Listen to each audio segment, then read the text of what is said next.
This is the Unstarving Musicians Podcast.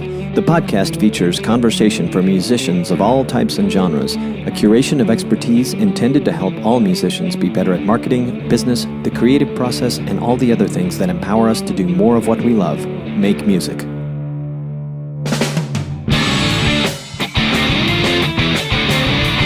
This episode is powered by the Unstarving Musician's Guide to Getting Paid Gigs, How to Get Booked and Paid What You're Worth Over and Over Again, written by Roberto R. Hernandez.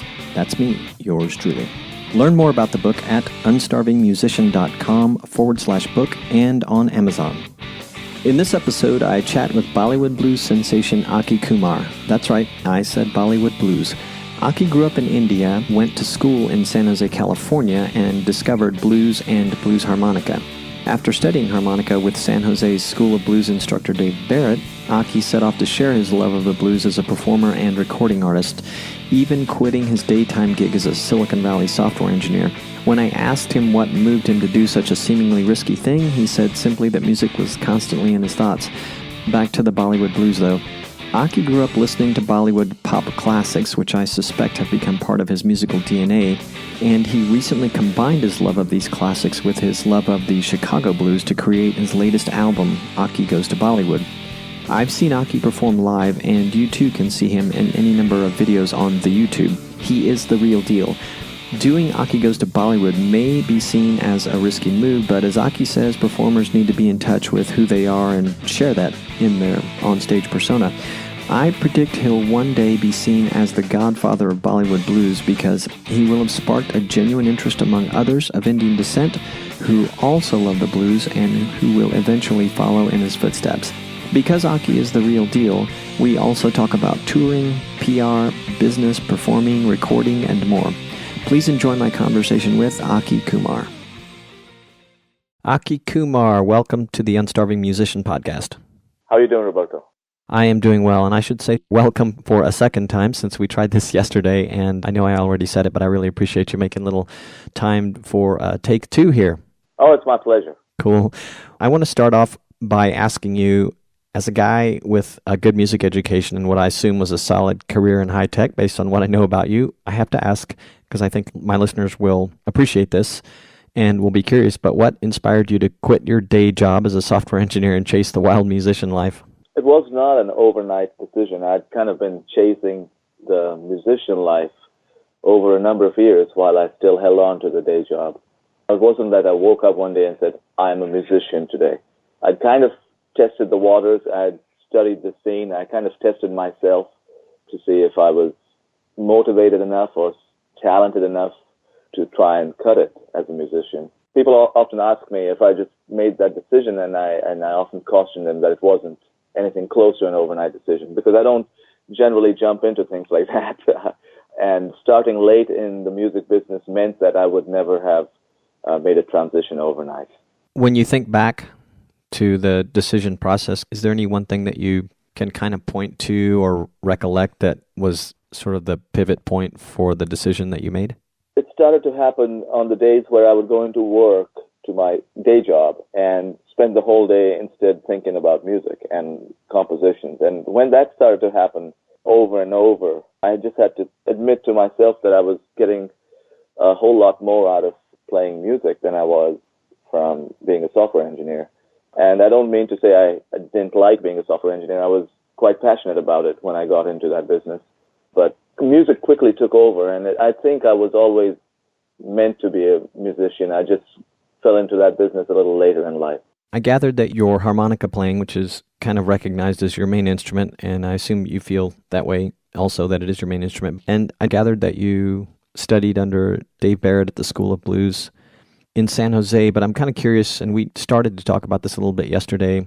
I, too, was a transplant from another country. I moved from Texas to the Bay Area. I think back to when I got into the music scene there, and it was actually through blues, even though I'm not a big-time blues drummer or anything, but I'm curious about the first days or weeks or whatever that got you kind of meeting people in the blues scene there, or whatever the music scene was that you first came in touch with in the San Jose or San Francisco Bay Area. There were a couple of clubs here. Well, specifically in San Jose, downtown San Jose, a club named the Poorhouse Bistro had just opened up. I would go check out some of the music there. And they had great acts. They had a great piano player named Sid Morris, who I still play with and I'm dear friends with. But Sid would play.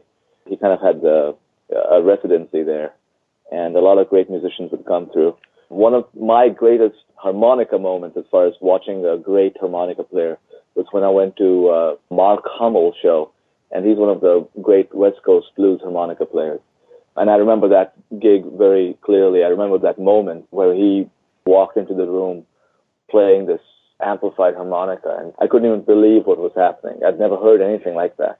And I remember my first lesson with David Barrett, where I went in to kind of just to see if it was something worthwhile. And I remember him playing for me live, and I remember the full tone that he got out of the harmonica, and thinking to myself, man, it's going to take about 50 years to get to that point. Those are like the first few moments that kind of caused change within me and made me appreciate the instrument and the art form in a whole different way. On the note of learning the harmonica, I know that you had a little bit of experience with it, although perhaps somewhat limited, and I gathered yesterday it wasn't originally within blues as far as the harmonica experience that you did have. But can you talk a little bit about the learning curve, the time it took you to get to a comfortable point, and anything that you picked up along the way that made that either faster or easier for you? The thing with harmonica is that it's deceptively easy, and I'm constantly, it's deceptively hard for someone that doesn't play it to gauge how much work goes into playing blues harmonica. And I'm always talking to guitar players or just, musician friends of mine who have worked with harmonica players for many years, but still don't quite realize what's going on behind the scenes. So as far as learning curve goes, if I was to give somebody a harmonica that had never seen a harmonica before, they would blow into it, they would draw on it, and they would make some happy noises. And the harmonica is kind of set up for that. It produces these chords, and it sounds musical, and you can play some melodies on it. And with a little bit more application, perhaps get some single notes out of it. But to play the blues style of harmonica, in my opinion, it's a slightly steeper learning curve. And the reason for that is because it involves a slightly difficult technique called bending the notes. And I'll summarize very quickly. The way the harmonica, especially the smaller 10-hole diatonic harmonicas that I play for blues, and that have been played in the blues genre for decades, they were designed by a German company and not for blues. It was meant for chordal accompaniment, and it was tuned for that too, for folk music. The blues aspect of it is completely manufactured by bending notes, which is something that goes against what the instrument was designed to do. You're kind of physically forcing it to do something it doesn't do. And to master that technique, it took me several months just to get it going, and then I feel like I'm constantly chasing that technique even today. As far as learning curve goes, there's two different kinds of curves. If you just want to play something and have a good time on the harmonica, yeah, you can do it in a minute. But if you want to play the blues and play it well, it's going to take a lifetime. Are you still playing on that German type of harmonica, or were you saying that's what you started on? No, I still do. That's the standard. And, the harmonica I was referring to was the Hohner diatonic harmonica, specifically the Marine band. These days I play a very similar harmonica. I play a German brand called Seidel. I have an endorsement with them, but it's the same concept. Very cool. All right, let's talk about Aki Goes to Bollywood. Yeah. I got a first listen to it. Well, I shouldn't say it's a first listen, but it's probably the first time I sat down and listened to it. I was in San Jose recently, as you know, and visiting with George and Carrie Brandau, our mutual friends, and your name came up, and we started chatting about the possibility of having you on the podcast. I gave it a spin. Really cool. I know that you grew up with some Bollywood classics, and tell me if this is correct, but I gathered that you had kind of an intro into music in your younger years with some of those classics. What gave you the idea to do something so adventurous, to mix these Bollywood classics with blues? And are you getting an indication that, maybe it wasn't so risky after all, or does it still feel like it was a risky move? I grew up listening to these classics because they were part of the culture. They're part of the environment, at least back then. And we didn't have that much in terms of the kinds of media and listening options that are available today. Today I can go on YouTube and pretty much get anything I want at any time. Back then, we only had one major national TV station in India in the 80s when I was a kid. And they'd have certain weekly programs that would play certain songs, and these were curated, and they were almost always these classics that I grew up listening to, songs from 50s, 60s, 70s, whatever it might be. So that kind of became part of my musical knowledge and helped me with my musical growth as far as learning melodies and appreciating harmonies and stuff like that. I didn't really study them as such. They were just kind of, like pop music. They were just part of my life. Later on, after I started getting serious with the blues, I was able to draw certain musical associations between those songs and the blues songs, because as it turned out, back then, all the Indian music composers were studying Western music too, and they were inspired by rock and roll and blues and jazz. So they were always infusing elements of those genres into Indian Bollywood music. And once I started hearing this, it took a few years of playing blues to start to appreciate what was going on.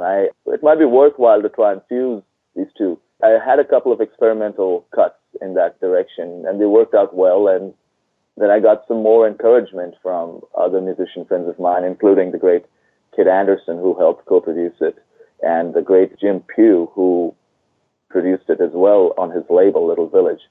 And once they said, okay, what you're talking about it actually sounds like a great idea, I felt really encouraged to go ahead with it. Very cool. To your knowledge, has anyone done anything like this before? Not with regard to blues, because there's very few Indian blues musicians, if any. I mean, I know some guys in the United States and Canada who are of Indian origin, but from India to be playing traditional Chicago-style blues, I don't know anybody that's doing that. So I would imagine this is probably the first effort of its kind. That's neat. You are a trendsetter then. You just reminded me of someone else who I thought was unusual at the time, and still maybe is, and I'm not sure. I didn't recognize it at first because being in the Bay Area, I was accustomed to, even for the short time I was there when I met her, Laura Prices, who I was about to bring up. Yeah. This Vietnamese gal singing the blues the way she does. I haven't seen a lot of people like her doing it. I'm sure they're out there, but yes, I have to admit, in your case, you're the only Indian guy I know who's doing what you're doing specifically, so that's pretty neat. I'm the only Indian guy I know. I wish there were a whole lot more, because India is full of talent, and I don't need to really make this point. It's waiting to be explored as a blues talent pool. I really hope that maybe perhaps something that I'm doing or continue to do, hope that it sparks something over there, because I know the level of musicianship there and the appreciation of music, it's very high.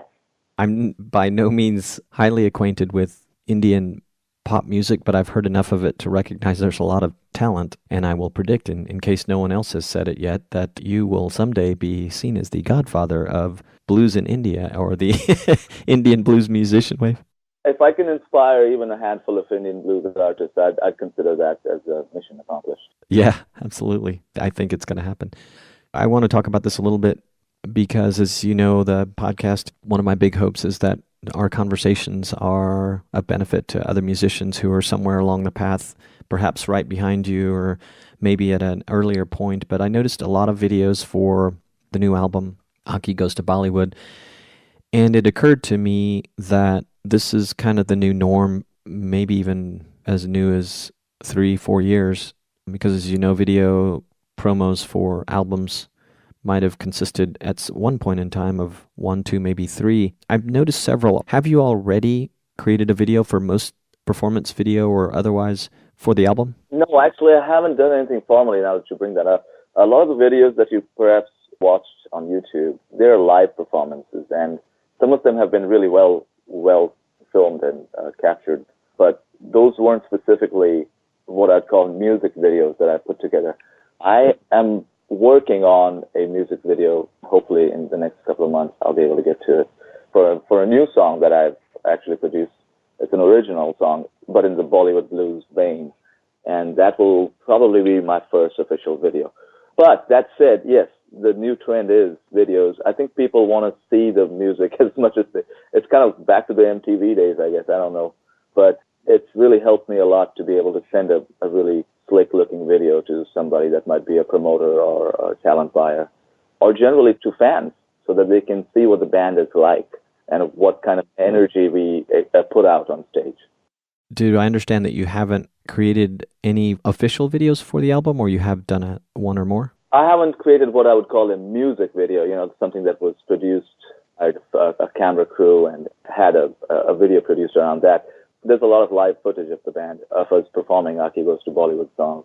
I think one of the good videos out there is from Hardly Strictly Bluegrass from last year, and I'm really happy with that one. Well, I saw a lot of great ones. And which song is, for me to go check out, and others, which song are you referring to from Hardly Strictly Bluegrass? Yeah, there's one where I'm singing Ina Mina Dika, which is one of the popular songs on that record. So. Is Lisa Lund Andersen by chance on the, or I think I got her, Leshner Andersen, is she by chance in this performance? She is. She's singing backup and dancing, I believe. Okay, yeah, I saw that and it was really good, so I'm going to check it out again now that you told me that. Would you mind talking a little bit about Hardly Strictly Bluegrass? I have never attended and I hear so many good things about it. Maybe share your experiences with it, and that would be fun. The way I got into that festival was courtesy of Jim Pugh and the Little Village Foundation, and I'll just give you a bit of a backstory. Jim Pugh is one of the true modern-day blues keyboard piano greats, and he has spent, 50 years playing the blues and backed up too many legends for me to name. He spent 2 decades, I believe, with the Robert Cray Band, and once he kind of semi-retired from touring, he took it upon himself to become a talent scout of sorts, and he started this label/nonprofit organization called Little Village Foundation, and Little Village basically produces records for 4 or 5 artists every year, and I was lucky enough to be on his radar last year, and he helped put this whole album together. And he also ended up being invited to perform at Hardly Strictly Bluegrass. So the Little Village Foundation Review performed on that festival, and I was part of that. Hardly Strictly itself is one of the biggest music festivals on the West Coast, and if I remember correctly, almost close to 500,000 people attend over the weekend. And they have something like 9 stages in San Francisco, and it's a beautiful park, and it's just all kinds of great music going on all day, and I enjoyed performing there. I enjoyed attending. I've never had a festival experience like that, and I really encourage anybody that hasn't been to it to go attend. I hear it's one of a few festivals that are seen by the musicians who play it as a musicians festival, where there's just a great time to check out other bands and even collaborate impromptu, and it sounds really cool. Yeah, I think one of the advantages of that festival is that I don't think they are financially bound by commercial interests, and so it truly is an experience with music being the first priority. And as a musician, you can feel that, the way you're treated and the way you're received. That's very nice. Thank you for sharing that. When did you get to know Kid Andersen? And I bring him up obviously because he was involved in not only your album, but he's involved in the Little Village Foundation and Greaseland Studios. And it appears from afar that you guys are good friends, and I'm curious to know how the relationship came about. And maybe you can lead into how the collection of musicians came together for your latest album. So Kid Andersen, I met him, and it was at someone else's show where I was sitting in and he was sitting in, and that's how we met. Kid Andersen, even back then, he was considered one of our current generation. For good reason. He really is like a freak of nature. Yeah, he's quite talented. He really is talented, and the more I get to know him, the more I realize that he's even more talented than I had previously assumed. So, given all of this, I've kind of been a fan of his, and we've also obviously played music in the local Bay Area scene together for many years and collaborated on small things and big things and producing shows, and he's always come out and supported my blues jams. So we've had a very good personal and professional relationship over the years. About 8 or 9 years ago, he started this studio called Greaseland Studios, and that has picked up a lot of steam over the years, and it has now started to be acknowledged as one of the premier blues production studios in the world. It was natural for Kid and Jim Pugh to collaborate on producing these Little Village Foundation records, and pretty much all of them, or most of them, have been done at Greaseland. And so really I would never have thought of doing this project anywhere else for all these reasons I stated. The Kid Andersen himself is a musician, and he's got one of the best studios in town. So he was a natural partner for this project. Jim Pugh himself, because of his massive keyboard chops and depth of knowledge in the blues, was a great person to use on this project. On drums, I used June Core, who, in my opinion, is perhaps one of the greatest blues drummers around. And he's also steeped in the blues and currently the drummer with the Charlie Musselwhite Blues Band. So really premier quality drummer. My dear friend Vance Ellers, who's one of the great West Coast bass players who I've played with for the last 4 years on pretty much all of my shows, was another natural selection. So that was the core band for the Bollywood Blues. And the people I used were not only great musicians, as I mentioned, but I knew that the spirit that they would bring would be the spirit of collaboration and the spirit of experimentation, and there would be no phobia or there wouldn't be any hesitation in trying out something new, which is really something that was important to me because I was a little hesitant going into the project just because I didn't know how it would turn out. Can you mention your bass player's name again? Vance Ellers. Vance Ellers? And there was one other name I wanted to get while we're talking about names. I believe you said Mark Hummel earlier in the conversation. Is that right? Yes. Is he Hummel? That's correct. Cool. Okay. Just trying to note who some of these people are. I think listeners from time to time want to go digging in who some of these people are. Oh, yeah. I encourage your listeners to check out and look up every one of these guys. They're all great musicians. Yeah. How long did you guys spend putting the album together in terms of the recording sessions? Not very long. It was not more than 3 days of doing it, and it came together much more quickly than I thought it would. I know that is in part, at least, to the quality of musicians that you had there. Yes, that's exactly what I was going to say, is that my big concern was, we've got these Bollywood songs. First, we're going to have to break them down, and then I'm going to have to explain this to these guys, and then they're going to have to like it, and we're all going to have to agree on something, and then we have to record this and agree on whether or not that's going to sound good. But it turned out to be a much smoother process because Kid Andersen, for one thing, is fantastic at listening to something and helping chart it. So that helped a lot. And the other musicians, they were on top of it. And man, they could play these parts after a few listens. And they were also able to add and infuse their own blues elements into it, which was really critical because without that, we just turned into a cover band. The whole project was supposed to be bluesing up these songs and making it such that anybody that's a fan of blues, classic traditional blues, recognizes and appreciates those elements in there. And I think they pulled it off. Yeah, the results are amazing on the album, and was about to ask, I think I know the answer, but were you the only Indian guy in the process? Yeah, this was entirely my doing, so it's a very personal thing for me. Specifically, the Bollywood songs that I'm using, these are kind of the songs that have stayed in my musical memory for years. I sing these songs when I'm alone sometimes. They were just songs I grew up listening to.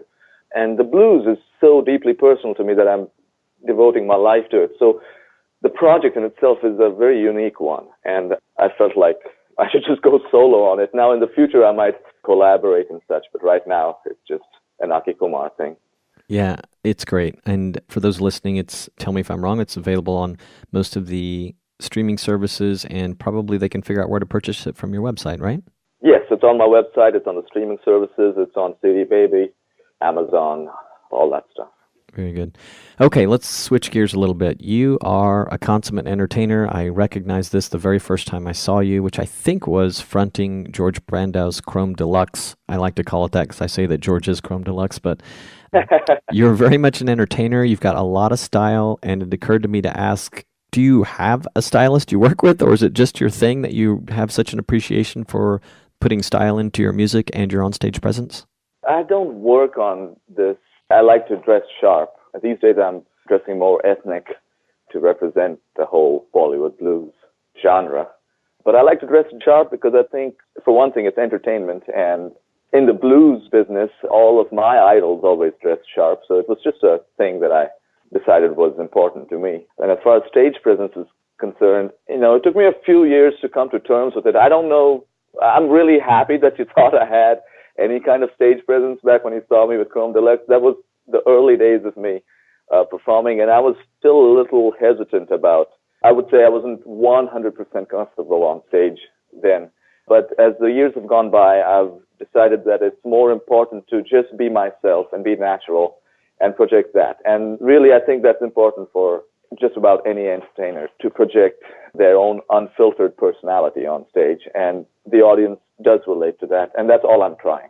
That's amazing. Well, believe it or not, and I'm sure I'm not alone in saying that even way back then in the fronting Chrome Deluxe days, however, I don't know how many performances you did with them, but even then you appeared to be in complete command of the stage. So you clearly had already reached a level of comfort that conveyed that. And I think actually you stand out too. I know that you said a lot of your blues influences, the guys always looked sharp, but when I look around at your peers, you stand out. And I know that some of them look sharp, but you know how it is these days. There's a lot of casual demeanor on stages, and I think you do stand out in that regard. Thank you. I do think it's important to look sharp on stage, and that's something I've kind of, even with some of the younger guys who are coming along these days, I've made sure to convey that to them, that it's important. Casual is fine if that's your thing, but it's not mine on stage, so.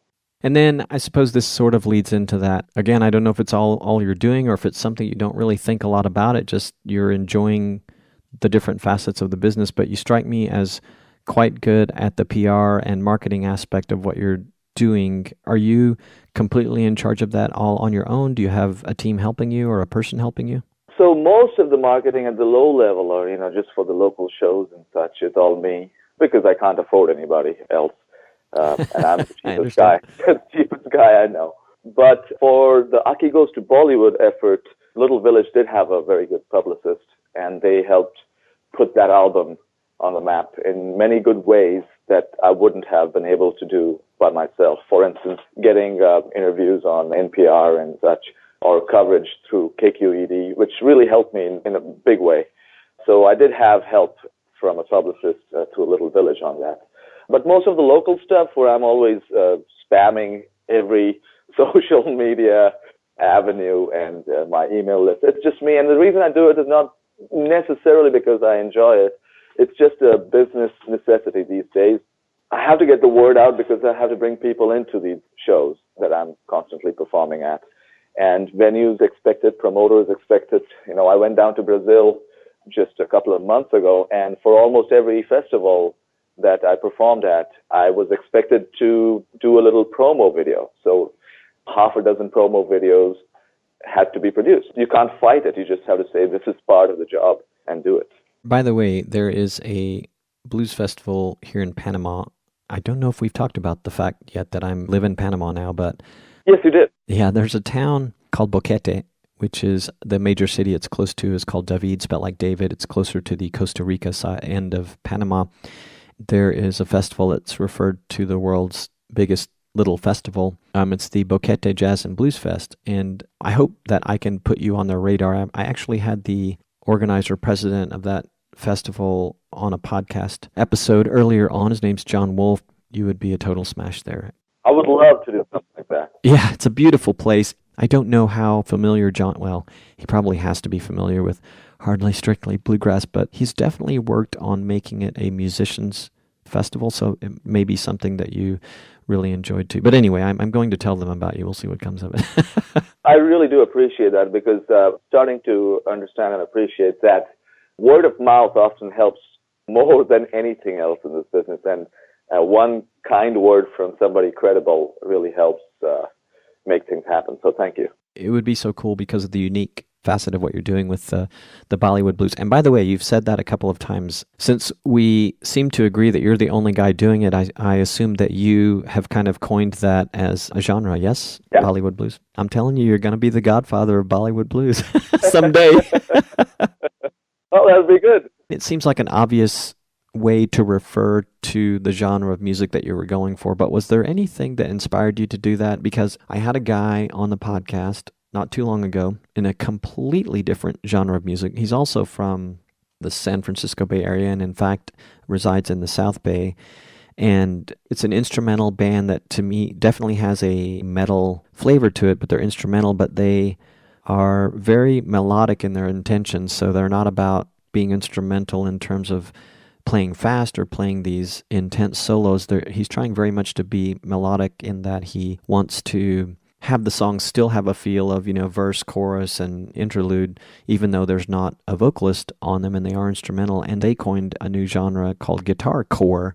And because you and I are sitting here talking about Bollywood blues, I just wondered if by chance, and I hate to if you admit to something that you maybe never would have or hoped you wouldn't have, I'm wondering if there was any outside influence for you and for Bill Lanero's the guy that I'm talking about. And I didn't ask him this question because I hadn't thought of it, because it was the first time I spoke to someone who had been involved in coining a new genre. But was there any outside influence in your deciding that it was going to be called Bollywood blues, or was it just obvious and it felt right? I think it was obvious, it felt right, and it was also influenced by 1,000 jokes that musicians made amongst ourselves while we were recording it. Because there's this kind of blues and Delta blues and Piedmont blues and Chicago blues and blues rock, everything. There's so many subgenres of blues. We just said, hey, here's Bollywood blues. And I got to be honest, I didn't call it Bollywood blues on day one when I had the idea. But as time went along, it made sense to call it that. I think it's great. And if it makes you feel any better, the Unstarving Musicians podcast and the Unstarving Musicians Guide to Getting Paid Gigs was that whole unstarving thing, which sounds great to me and I get a lot of questions about, was at the suggestion of a friend who was Indian, by the way. There you go. Oh, well. Yeah. Then I take part credit for it, too. Yes, we were just in a mastermind group talking about this book I was working on and these other ideas I had, and he said, you should call it the Unstarving Musicians Guide. And I had further help with some of the titling for the longer title of that book. But anyway, friends are great for those kind of things. Always good to share your ideas and your passions. Absolutely. I know that not everyone in the blues scene or any music scene is involved in or necessarily very good at the business aspect of what they do. And I would love to know if it's something that you have strong feelings about either way, and how much involvement you have in the business facets of what you're doing now. I'm 100% involved in it because, as I mentioned, I'm my own publicist, I'm my own manager, and I have to pay attention to every detail of the business side as much as I do on the music side. So there's so many different kinds of business aspects, but overall I'd say just simple professionalism is the one thing I try to focus on and never really let that out of my sight, to make sure that I'm professional regardless of what I'm doing, how I'm doing it, and set a pretty high bar for myself. It applies to small things such as making sure that my equipment works at the shows, and it applies to bigger things such as making sure that the music I'm putting out on this new record is going to sound really good. That's really my focus as far as the business side goes, just to make sure I stay professional at all times. It sounds like an unintentional good tip for musicians who are looking to stay on top of or get on top of the business aspect. If I were to ask you, or if someone asked you the question, hey, Aki, I got some big plans in the coming year or whatever, or I feel like things are about to happen, is there anything you can share with me that will help me on the business side because I'm worried about this? What would you say to them? There's so many things to say, but for me, generally, I try to focus on the big picture. And I think I would encourage people to focus on the big picture, especially if you're trying to be a long-term musician. You're not just into it to make one pop hit and get out of the business.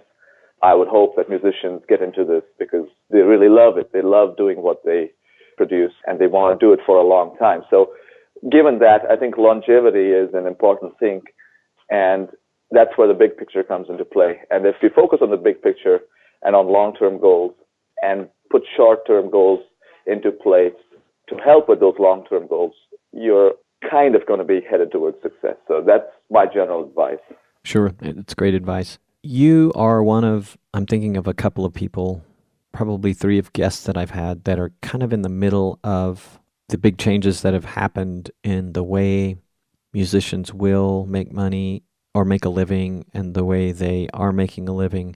I've had people on either end, and I'll have probably one of my youngest guests or interviews later this week with someone who's signed as one of Disney's artists.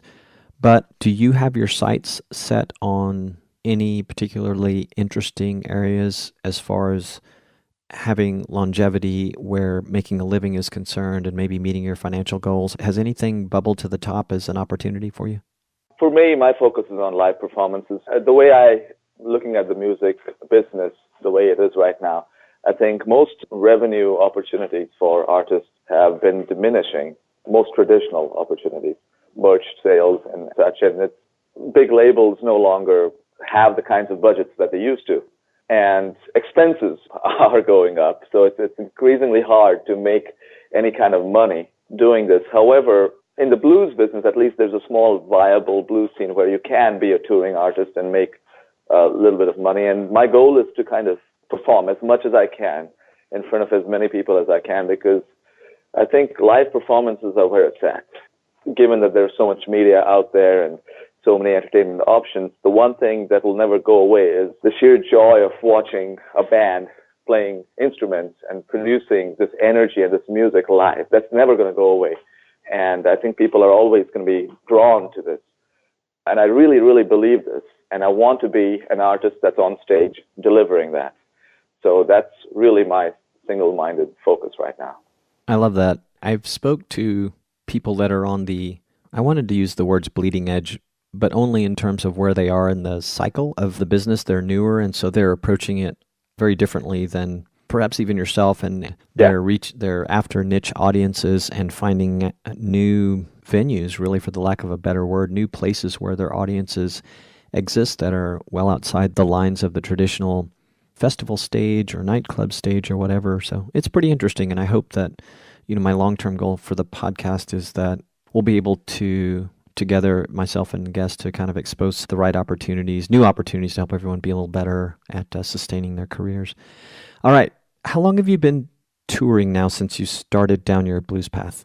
About 4 years. One of the benefits of not having a day job is that it frees me up, schedule-wise, so I can travel. And as a result, a lot of opportunities have opened up. And in the blues business, something else has happened worldwide that has helped an artist like me with their touring career. And what's happened is a lot of regional bands around the world have gotten really good at playing traditional blues. For instance, you go to Finland, where I go play a fair bit, or you go to, Scandinavia in general, Europe in general. And now, as I realized in South America as well, there's a lot of aspiring young artists, my age, in their 30s or in their 40s, who've been playing this music for a while, that can really do a fantastic job backing up a visiting artist. So financially and musically, this has worked out quite well for me on the blues front. And I've made several trips to several countries over the last 3 years. Headed to Chile in 2 weeks with a great guitar player from Chicago. And we'll have a rhythm section in Chile back us up. And then I'm already working on a Europe thing in April for spring of next year. Yeah, that's been going on for the last 3 or 4 years now.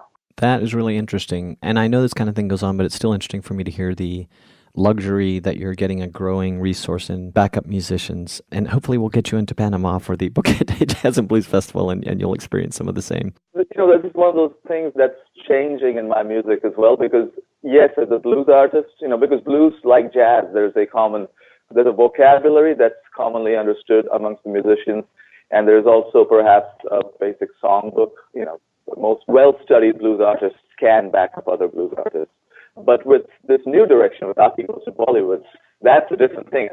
It's a band, and I can't just pick and choose random people for that. So for that project now, my next mission is to be able to on tour so I can deliver that whole experience the way it's meant to be.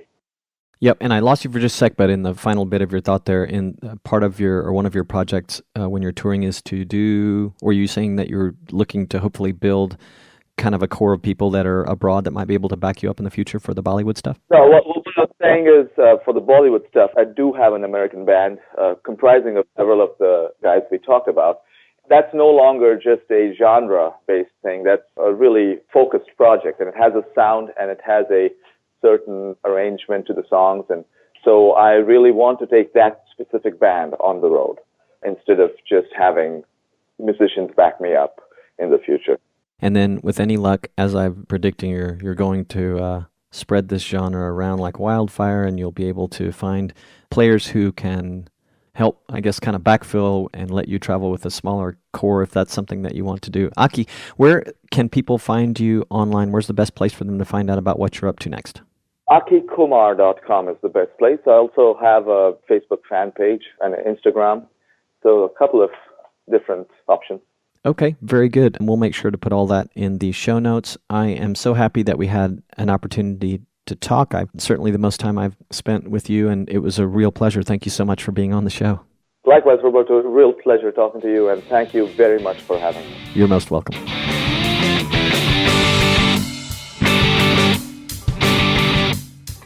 Hey, this is Robonzo. Thanks so much for listening. If you enjoyed this podcast, please subscribe on iTunes, Stitcher, or Google Play Music. If you liked this podcast, please leave a review. This episode was sponsored by the Unstarving Musician's Guide to Getting Paid Gigs, How to Get Booked and Paid What You're Worth Over and Over Again, available on Amazon and in audio format as the Unstarving Musician's Guide podcast. You can also learn more about the book and companion podcast at unstarvingmusician.com/book. Are you a gigging musician, recording artist, songwriter, or touring professional, perhaps struggling to get your music out to the world? Struggling to get the gigs you want? Pop over to unstarvingmusician.com and sign up for my email list. I'll send you occasional emails about upcoming episodes, expert tips and advice, music, musician resources, and anything else I come across that might make your journey better and brighter. The Unstarving Musicians podcast is edited by Juan Perez. Are you a podcaster? Would you like 20% off on editing of your first 4 episodes? Visit the show notes for this episode for a link to Juan's freelance profile or unstarvingmusician.com/resources and mention you heard about this offer through the Unstarving Musicians podcast. With much gratitude, peace, love, and more cowbell.